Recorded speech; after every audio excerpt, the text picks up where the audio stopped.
En la estructura literaria del relato de la creación del Génesis, la institución del matrimonio, que aparece en la séptima sección de Génesis 2, es paralela a la institución del sábado, que aparece en el séptimo día en Génesis 2, 1 al 3. Y este paralelismo numerológico destaca una lección de gran importancia: la relación entre Dios y la familia humana, que debe entenderse a la luz del sagrado matrimonio. Este tema se repetirá en los primeros pasos del pueblo de Israel en la época del Éxodo. Y el motivo de los celos, a menudo asociado con el motivo del adulterio marital, se encuentra, por ejemplo, en el documento del pacto del Decálogo en Éxodo, en Números y también en Deuteronomio. Porque el pacto entre Dios y su pueblo se entiende en términos conyugales. Dios ama a su pueblo e Israel debe amar a Dios en cambio. Y la palabra hebrea yada, o sea, conocer, que describe la relación sexual íntima y personal entre esposo y esposa, se usa para referirse a la relación entre Dios y su pueblo. Y por estas razones es imperativo estudiar las dimensiones bíblicas de la relación conyugal para comprender mejor el significado de la metáfora conyugal. En un momento regresaré, así que busca en tu Biblia Apocalipsis capítulo 19, versículo 9, uno de mis versículos favoritos.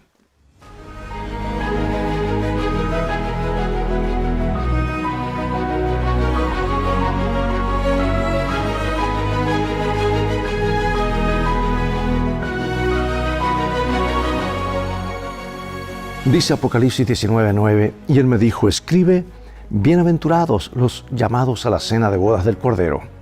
Además me dijo: estas son palabras verdaderas de Dios. La Biblia contiene muchas historias de amor que revelan poderosamente diversos aspectos de la salvación y del amor de Dios hacia su pueblo. El matrimonio, la más íntima de las relaciones, es una escuela en la que, si participamos de ella de acuerdo con el modelo original de Dios, podemos descubrir profundas lecciones acerca de su amor por nosotros, de nuestra relación con Él y de lo que ha estado dispuesto a hacer para redimirnos. Las ideas modernas acerca del amor y del matrimonio han distorsionado nuestra capacidad de apreciar lo que Dios intenta enseñarnos por medio de la unión matrimonial. Y aunque la pecaminosidad humana ha pervertido enormemente el matrimonio, como casi todo, el matrimonio puede aún ser un poderoso vehículo para comunicar la verdad, incluso la verdad profética. Además, promover la dicha humana. Además de hacerlo, el matrimonio debería ser una escuela en la que aprendamos profundas lecciones acerca de nosotros mismos y de nuestra relación con Dios. Así que hoy veremos lo que la palabra de Dios dice acerca del matrimonio y analizaremos ejemplos de matrimonios bíblicos adecuados e inadecuados, porque estos ejemplos nos ayudarán a comprender cómo se relaciona Dios con su pueblo, incluso cuando éste lo decepciona. Además, aprenderemos algunas lecciones acerca de su amor que nos servirán para entender mejor los eventos de los últimos días. Bueno, pocas metáforas bíblicas subrayan tanto la intimidad de la relación que Dios anhela tener con la humanidad como la del matrimonio.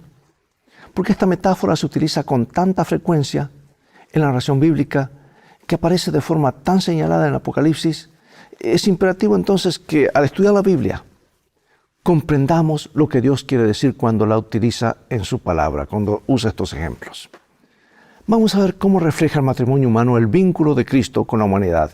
Vamos a Génesis y compararlo con Efesios. Génesis 2 nos dice: dijo entonces Adán: esto es ahora hueso de mis huesos y carne de mi carne, esta será llamada varona, porque del varón fue tomada. Por tanto dejará el hombre a su padre y a su madre y se unirá a su mujer, y serán una sola carne. Y estaban ambos desnudos, Adán y su mujer, y no se avergonzaban. Porque nadie aborreció jamás a su propia carne, sino que la sustenta y la cuida, como también Cristo a la iglesia, porque somos miembros de su cuerpo, de su carne y de sus huesos. Por esto dejará el hombre a su padre y a su madre, y se unirá a su mujer, y los dos serán una sola carne. Grande es este misterio, mas yo os digo esto respecto de Cristo y de la iglesia. En una ocasión en que Jesús se dirigía a los fariseos, citó el relato del Génesis acerca del matrimonio de Adán y Eva, ante lo cual los fariseos preguntaron lo siguiente: entonces, ¿por qué Moisés mandó dar carta de divorcio y despedirla a la esposa repudiada por su marido? Es que Moisés era considerado como un profeta fundador de la nación. Imagina lo que significaba cuestionar al autor de la institución matrimonial, enfrentándolo con su propio profeta. Como de costumbre, los fariseos intentaban así demostrar que las enseñanzas de Jesús contradecían las Escrituras. El matrimonio fiel y para toda la vida fue el ideal establecido por Dios al crear al ser humano. Por desgracia, la humanidad caída arruinó este don fundacional de Dios. Tal vez no sea una coincidencia que, dada la importancia que las Escrituras asignan al matrimonio, este haya sido siempre objeto de ataques implacables. Y junto con el sábado, el matrimonio es uno de los dos dones que se nos concedieron en el Edén. Y ambos pretendían demostrar el deseo de Dios de mantener una relación íntima con sus criaturas humanas. El matrimonio, la unión íntima de dos personas imperfectas, siempre será motivo de tensión. A su vez, el matrimonio entre la Iglesia y Cristo es la unión entre un Salvador perfecto y una esposa muy imperfecta. Sin embargo, es posible aprender acerca del amor de Dios a partir de lo que representa un buen matrimonio. He aquí 3 principios para el matrimonio. En primer lugar, perdona a tu cónyuge, aunque no lo merezca, así como Cristo nos perdona, aunque no lo merezcamos. Segundo, acepta a tu cónyuge a pesar de sus defectos, así como Cristo nos acepta a pesar de los nuestros. Y tercero, valora a tu cónyuge más que a ti mismo, así como Cristo nos valoró más que a sí mismo. ¿De qué manera podrían estos 3 principios basados en el Evangelio ayudarnos no solo a entender cómo se relaciona Dios con nosotros, sino también cómo apoyar a cualquier matrimonio? Bueno, Ezequiel capítulo 16 presenta una imagen asombrosa de la consideración de Dios hacia su pueblo. Resulta que la nación de Israel es descrita allí como una bebé abandonada en un campo para que muriera. Y Dios, representado como un caminante, la recoge, la lleva a su casa, la higieniza, la protege y la sustenta durante años y cuando se ha vuelto una mujer, se casa con ella. Es una poderosa imagen de una unión matrimonial insólita. Dios dijo a Israel, su esposa figurada, que bajo su cuidado llegó a ser hermoseada en extremo. Y cuando Dios la encontró por primera vez, nadie la consideró hermosa. Es que era una niña desechada y abandonada para que muriera. Pero a medida que Dios se ocupa de ella, se hacía cada vez más hermosa hasta que se convirtió en el tema de conversación del mundo. Y esto fue particularmente cierto en los primeros tiempos de los reyes hebreos, bajo David y Salomón. La reina de Etiopía incluso hizo un viaje especial para ver por sí misma el esplendor de Israel. Sin embargo, la belleza de Israel era un don de Dios. Era hermosa y atraía la atención de las naciones precisamente porque era su esposa. Dios dice que su belleza era perfecta, así como también el esplendor que Dios le había otorgado. Este es un tema recurrente en la Biblia.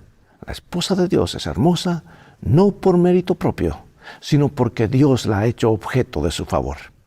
Y de manera similar, los creyentes somos hermosos a los ojos del cielo no por algo que hayamos hecho, sino por el favor de Dios, por la salvación que Él nos ha hecho objeto, Somos hermosos porque estamos cubiertos de su justicia, la justicia de Dios mismo. Todo estaba bien hasta el siguiente versículo de Ezequiel 16:15 y nos dice así. Pero confiaste en tu hermosura y te prostituiste a causa de tu renombre y derramaste tus fornicaciones a cuantos pasaron para ser de ellos. Amados, fuimos creados para reflejar la bondad y la gloria de Dios. Y cuando las criaturas de Dios asumen que su hermosura es propia, esa belleza se rebaja y comienzan los problemas. ¿Cuáles son los peligros de confiar en nuestra propia hermosura?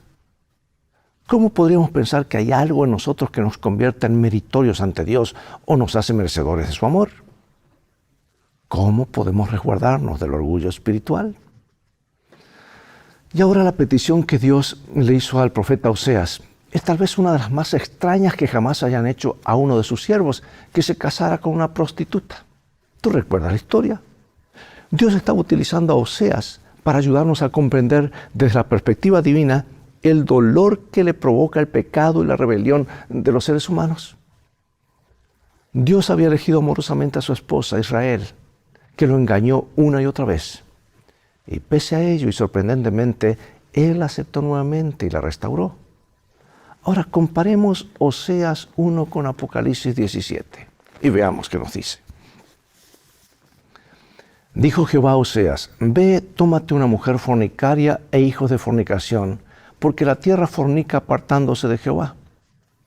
Me dijo otra vez Jehová: Ve, ama a una mujer amada de su compañero, aunque adúltera, como el amor de Jehová para con los hijos de Israel, los cuales miran a dioses ajenos.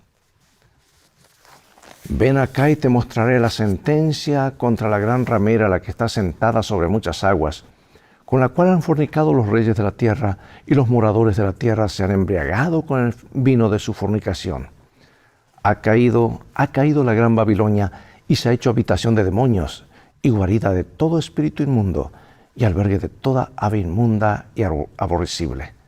Porque todas las naciones han bebido del furor de su fornicación, y los reyes de la tierra han fornicado con ella, y los mercaderes de la tierra se han enriquecido de la potencia de sus deleites. Y oí otra voz del cielo que decía: Salid de ella, pueblo mío, para que no seáis partícipes de sus pecados, ni recibáis parte de sus plagas. Mira, ¿qué tipo de prostitución se menciona aquí? ¿Y qué lecciones puede aprender la iglesia cristiana de la historia de Oseas? ¿De qué manera ha repetido la iglesia los pecados de Israel del Antiguo Testamento? La Biblia revela que los errores del Israel antiguo serían repetidos en gran medida por la iglesia cristiana. El pueblo que había hecho pacto con Dios se descarrió antes del exilio al adoptar las prácticas idólatras de las naciones paganas vecinas. Y a principios del siglo IV después de Cristo, la iglesia cristiana vislumbró lo que le pareció que podía llegar a ser una situación ventajosa para ella. Así que cortejó a Constantino, el emperador de Roma, y lo invitó a resolver sus disputas internas. Tanto en el caso de Israel de antaño como el de la Iglesia Apostólica, el pueblo de Dios se alejó de su relación con Él para encontrar en otros las presuntas soluciones de sus problemas. Y a la luz de las palabras elegidas por Dios en el mensaje de Ezequiel, no solo estaba señalando lo que su pueblo había hecho mal, sino también cómo se sentía Él a causa de ello. Quienes han sido traicionados por un cónyuge pueden comprender los sentimientos de devastación que nuestra infidelidad a Cristo produce en los atrios celestiales. Quizá lo más asombroso de la historia de Oseas sea cuán lejos llegó para redimir a su esposa descarriada. Y resulta notorio de que el llamado final de Dios a salir de Babilonia está dirigido a su propio pueblo, no a extraños. Él lo conoce íntimamente y lo ama. Y mientras el mundo se dirige presuroso hacia su peor hora, Dios sigue ofreciéndonos la redención que le costó su propia sangre. Más que ninguna otra cosa, la cruz de Cristo debería ser para nosotros la mayor demostración de cuán fervientemente desea el Señor salvar a su pueblo descarriado. Por eso pregunto, ¿de qué maneras puede hoy cualquier iglesia, incluso la nuestra, fornicar espiritualmente? Cuidado, amados, con mezclar la verdad con el error. Y cuidado con presentar solamente parte de la verdad. Cuando Abraham ya era anciano y pensaba sin duda en las promesas que Dios le había hecho acerca de su posteridad, y esto está en Génesis 15, encomendó a su criado de mayor edad y confianza una tarea solemne, y esto está en Génesis 24. Y nos dice: era Abraham ya viejo y bien avanzado en años, y Jehová había bendecido a Abraham en todo. Y dijo Abraham a un criado suyo, el más viejo de su casa, que era el que gobernaba en todo lo que tenía: pon ahora tu mano debajo de mi muslo, y te juramentaré por Jehová, Dios de los cielos y Dios de la tierra, que no tomarás para mi hijo mujer de las hijas de los cananeos, entre los cuales yo habito, sino que irás a mi tierra y a mi parentela y tomarás mujer para mi hijo Isaac. Ahora, ¿por qué era tan importante para Abraham que su hijo no se casara con una de las hijas de los cananeos? Por muy exclusivista que pudiera parecer su admonición, la cuestión para Abraham era espiritual, no étnica, era teológica, no nacional. Es que Abraham conocía muy bien la degeneración moral de las prácticas religiosas cananeas, además de su culto a dioses falsos, y sabía lo fácil que sería para su hijo caer en esas prácticas si se casaba con una cananea.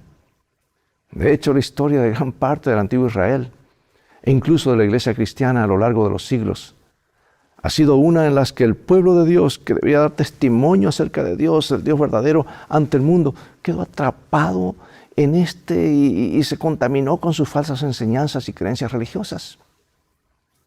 Quizá el gran ejemplo de esta triste realidad haya sido la introducción del domingo, el día pagano de culto dedicado al sol, en lugar del día bíblico de adoración, el séptimo día semanal o sábado.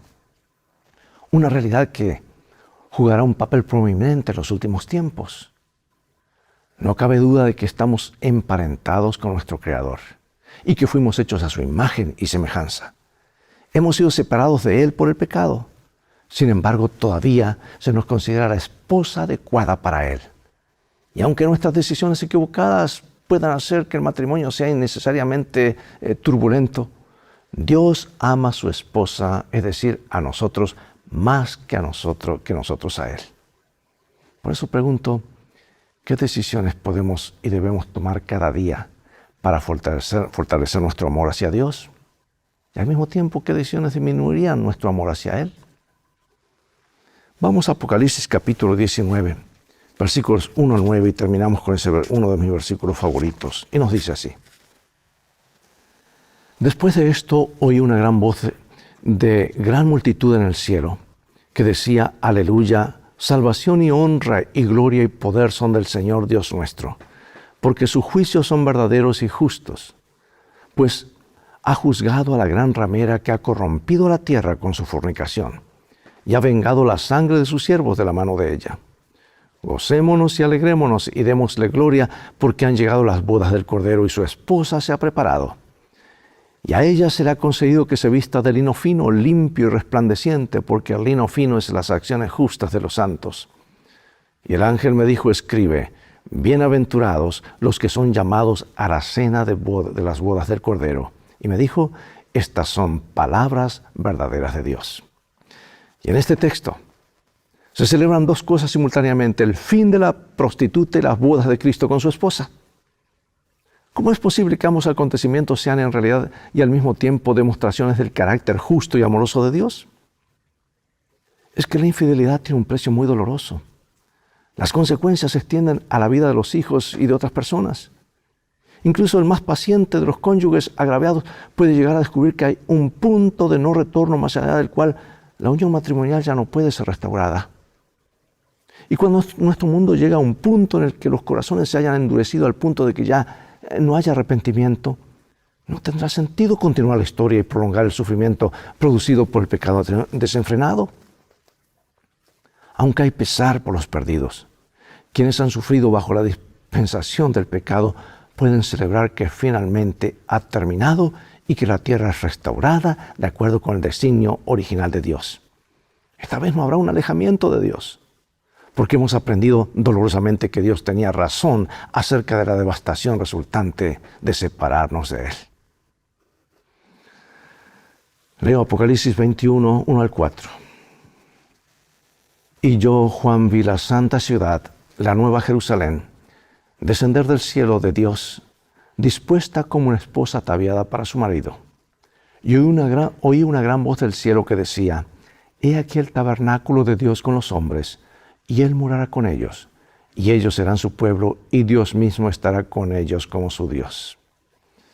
¿Qué significan aquí las imágenes del matrimonio? ¿Y por qué están llenas de esperanza y promesa? ¿Cuál es nuestra seguridad acerca de la esperanza presentada en estos versículos?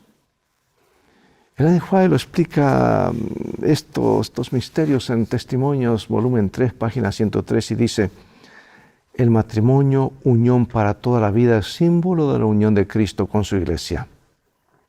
El espíritu que Cristo manifiesta hacia su iglesia es el mismo espíritu que debe reinar entre los esposos.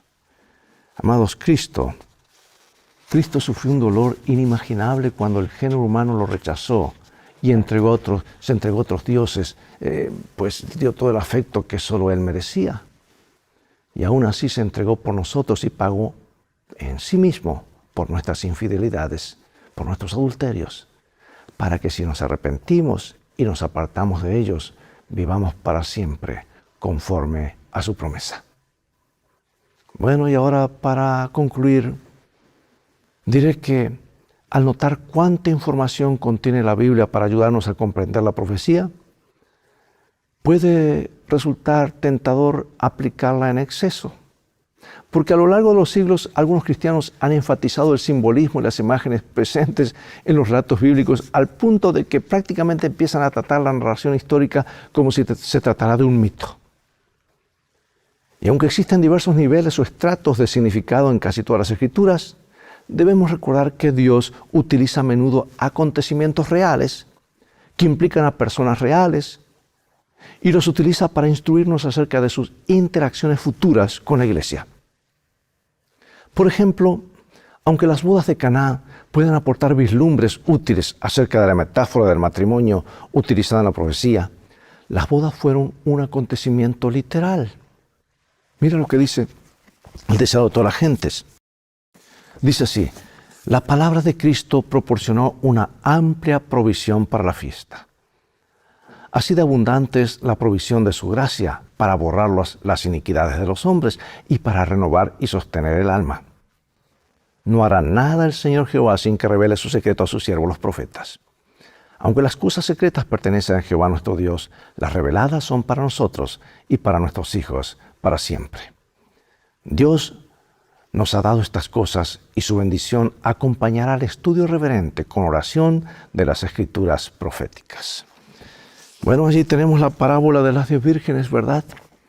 Que es muy conocida y apreciada por los estudiosos de la Biblia. ¿Qué nos enseña esta historia acerca de los eventos de los últimos días? ¿Es significativo que el novio se retrase? ¿Qué lecciones podría enseñar esta parábola acerca de nuestras relaciones individuales con Cristo, a diferencia de cómo se relaciona Cristo con la iglesia corporativamente? Piensa en las falsas prácticas que se han introducido en el cristianismo. Además de la obvia, el domingo en oposición al sábado bíblico, ¿qué otras falsas creencias han ingresado? ¿Cómo han penetrado y qué podemos hacer no solo para protegernos de ellas, sino también para ayudar a otros a ver lo que ellas realmente son? ¿De qué manera son los mensajes de los 3 ángeles un intento de hacer precisamente eso, de ayudar a las personas a percibir las falsas creencias que han contaminado la fe bíblica? Acompáñame en oración. Padre Celestial, gracias por tu mensaje, por tu palabra tan clara. Gracias por amarnos tanto. Perdónanos, que a veces nos apartamos, a veces como iglesia, a veces como individuos. Y gracias por restaurarnos, por aceptarnos nuevamente. Queremos permanecer unidos a ti, demostrarte cuánto te amamos, porque tú nos amaste primero. Ayúdanos a serte fieles a ti. En el nombre de Jesús. Amén. Bien, amados, es todo el tiempo que tenemos por hoy. Ha llegado el momento de despedirnos. Será hasta el próximo programa de la serie Lecciones de Vida. Invita a otros a sintonizar este canal. Transfórmate tú mismo en un canal de bendiciones. Mientras tanto, Dios te bendiga y te guarde. Y recuerda, tú vales mucho para Jesús. Él te ama más de lo que puedes imaginar. Y vamos todos en un viaje hacia la vida eterna, ¿verdad? Y las cosas van a terminar bien si haces de la Biblia tu GPS y a Jesús como tu guía. Maranatá.